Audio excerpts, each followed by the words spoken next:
want to shift gears here a little. You have a really awesome YouTube channel, and you get into a whole bunch of cool topics. And for people listening to this, they might know I have another channel called Engaging the Phenomenon, which deals primarily with UFOs. So you recently made a video on Jacques Vallée and UFOs. Yeah. So you're somebody who's a Zen master teacher who's familiar with UFOs. So Yeah. what's your view on UFOs in general? Let's start there. It's always a dangerous topic because, well, as you know, if you studied it, it's easy to get.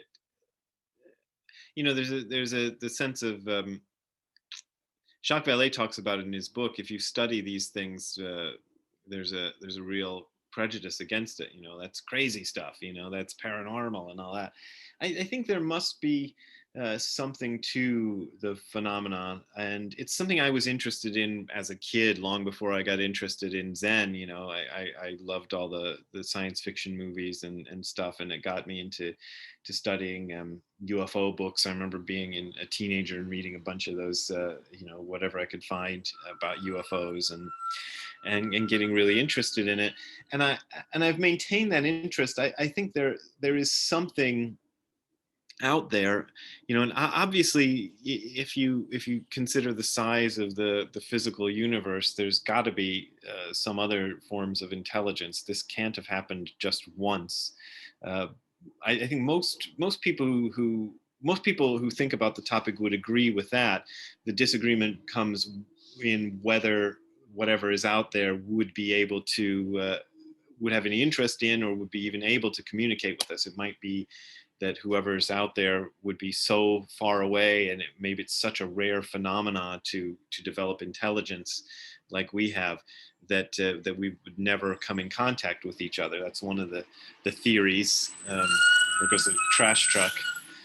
There's a form of intelligence out there. So I think there's that. And I think actually, if you look at it from the Buddhist perspective, one of the books I was looking at recently was talking about, sorry, I'm going to try to talk over the trash guy, was talking about the, hold on, close the windows.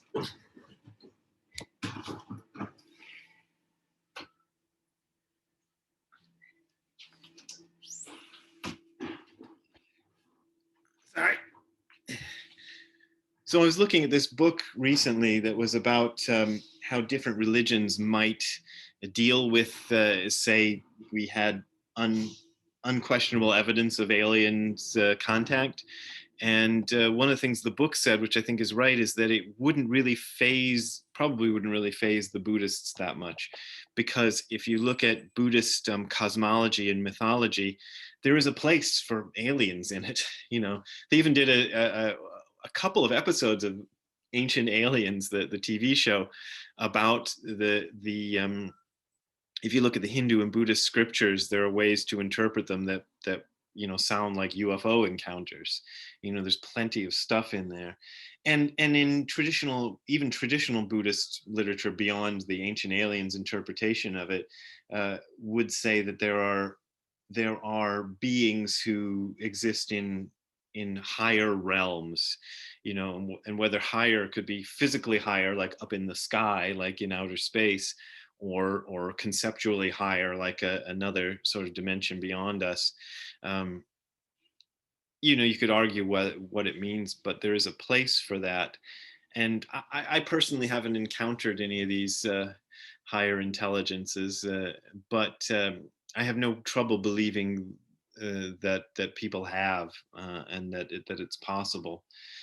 The other thing, though, about Buddhism, which is interesting in that aspect, is they always say that the human beings are even though they talk about higher realms, the human beings are in the best realm, which is to say that the higher realms are actually not as good for awakening in the Buddhist sense, because everything is too good there. So if you could imagine a society that's 1 million years advanced from human society, where you could basically fulfill all your desires, with a touch of a button or something like that, somebody who lived in a society like that would have very little interest in spiritual practice, and so it's considered to be better to be born in the human realm. So maybe if we meet the aliens, we'll end up teaching them. Maybe the aliens are coming to learn from us. That's one of my theories. Yeah, no, it's a fascinating perspective on it. I think it's unique, and again, there's a lot to be said of that. You know, if you're able to have anything you want whenever you want it, or have all these advanced technologies, you may not even have the inclination to, yeah, to try to so-called awaken. Yeah. Um, so I understand that.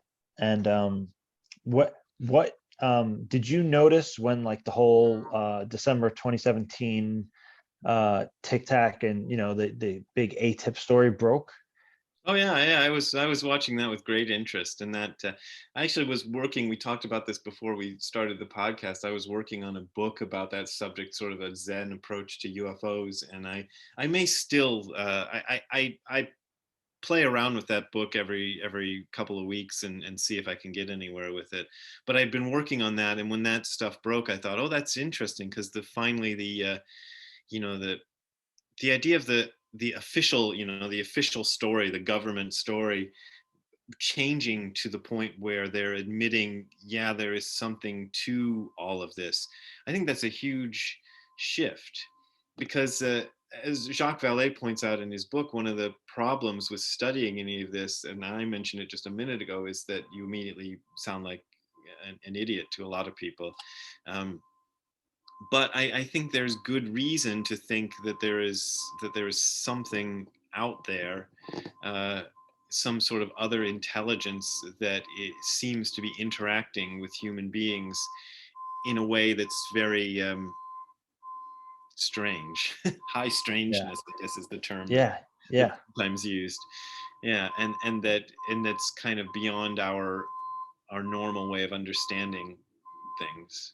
yeah. And now you have, again, like you said, the United States government is doing a 180 on this and saying, yeah, it looks like there's something real about this. So the stigma is dissolving as we know it, and now it's not a the idea of it being a weird, strange thing to look at is dissipating.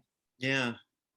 Yeah, and that might be like a generational thing. I mean, you've got so many people who've grown up on Star Trek, and Star Wars is not exactly. ET. Yeah, yeah, ET and all that stuff. So we've seen it, we're familiar with it, and people are sort of inclined to believe it. Belief is one of the things. I mean, belief is one of the things, as a Buddhist, we get into this idea of what is the utility and meaning of belief. And so a lot depends on what human beings are willing to believe is true, or willing to believe is at least possible, and that will shift our way of dealing with any specific phenomenon. So I think it's good. When I get into UFOs, though, I started getting really attracted to the weirdest stories, because I think that's something Jacques Vallée points out, that he talks about how these stories are so absurd. My favorite absurd UFO Yeah, story, which you yeah, probably know about, is the guy in Wisconsin who the aliens came down and gave him pancakes. Do you know this yeah, story? yeah, In, I think, 1960. Um, and it's such a bizarre story. Basically, this UFO comes and descends on this guy's house, and he's like a chicken farmer. He's like, not very educated, and the aliens come out and they give him three pancakes and then go away. And then he goes and tries to get the FBI to look at his pancakes, and they go, well, these are just ordinary pancakes, and they think he's a screwball, but he never recanted his story. And I think something really did happen to that guy. And I think somebody, I don't know who, really did give him pancakes. He had a very strange encounter. But that's just, that's part of the absurdity of it. Vallée points out that maybe part of the operating, of this, of whatever this intelligence is that they do things that are deliberately absurd for reasons that don't make any sense at all to us, but may make sense in some way to whatever they're trying to achieve. Yeah, But yeah. now He it's often, yeah, no, a lot of times he talks about the almost like social impact to affect the subconscious of the collective yeah, population, and he's referred to it sometimes as a thermostat of human consciousness on one level. So there's a lot of interpretations, and then again, you have cases where there's just physical, alleged physical, like the Roswell, right? yeah, So there's a consciousness aspect, but there's also the physical aspect where you have the ATIP thing going on, and they have recording, they have the videos of some of these objects with radar tracking and stuff. But again, it's just one of those things. It's like just beyond our understanding, it seems. But I yeah. don't know. It looks like we're entering a time where at least we'll perceivably understand it better. Mhm. Um, but again, I really appreciate you as a Zen dude talking about that openly on your channel. I really respect that. Um, do you speak to other like Zen teachers or anything about it, or does it ever come up? No, I can't. I was trying to think. I did. Uh, there was one guy. God, who was it? I haven't talked to him for a while, but he was a student of my first teacher's teacher, and he's the only other Zen teacher. I can't even come up with his name right now, but he's the only other Zen teacher I've ever met, and I didn't even meet him in person. We kind of had some Skype conversations or something about 5 years ago. Um, he's the only other Zen teacher I encountered who was into that stuff.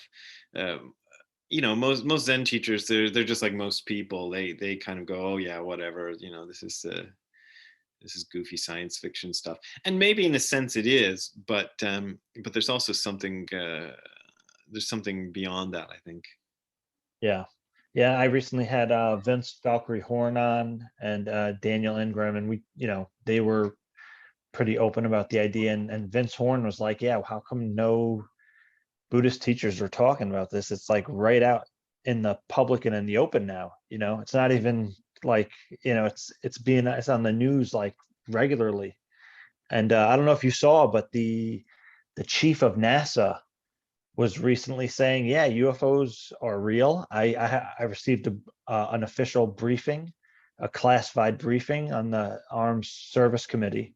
So, and they said, oh, well, what do you think it is? You think it's drones or something? And he's like, and he's inferring that it's probably some other intelligence, basically. So that's when you have the chief of NASA, the Yeah, current chief of NASA, making those kind of statements, it is you know. interesting. I can see why there's a lot at stake. I mean, my own take on government secrecy about it is probably has more to do with the government and military. They don't know what it is. Right, It's right. I Yeah, mean, there's all the people who believe, oh, we got secret treaties with the aliens and such. I think that's highly unlikely. I think the problem is that the military doesn't know what it is, and if they would admit that there's something powerful out there that they don't know what it is, well, that's going to erode confidence in the military. Like, oh, you mean there's beings out there that could take over our planet, and you don't know what to do about it? yeah, yeah, Yeah, absolutely. yeah. Um, but yeah, it's been great talking with you, Brad.